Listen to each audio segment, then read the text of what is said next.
За энийг бүр ярих юм бол бага наснаас эхлээд ярьчихгүй. Би багадаа 2 3 дугаар ангидаа ер нь бүрэг хичимхий гэж ярьдэн штэ. Нилийн хаалттай. Тэгэл хамаатан садантайгаач бараг нэг юм ярьдаггүй. Ангийнхантайгаач нэг юм ярьдаггүй. Тийм хичимхий хүүхдээсэн бохгүй юу? Дугай. Тийм дугай.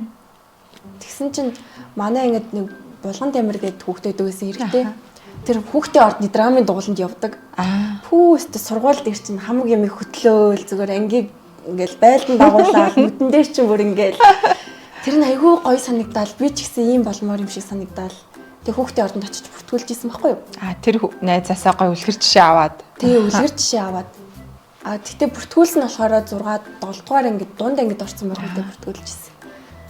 Тэгэл анх хүүхдийн ордонд ороод манай нэм сүрэн багшилдаг байсан. Одоо ч гэсэн багшилж байгаа. Тэгээ намайг айгүй гоё нээж өгсөн болов уу гэж боддгийн.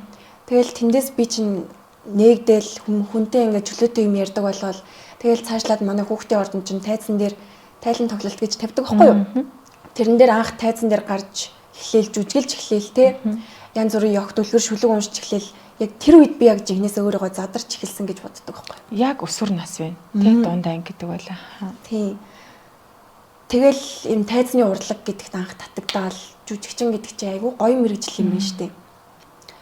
Ингээ би одоо тэр үед жоох хүүхдээсэн ч гэсэн хошин наймаар үзүүлэхэд ингээл том ихч болоо л тэгэл тэгсэн эмгэн болоо. Ингээл айгүй гоё сонирхолтой санагдаал.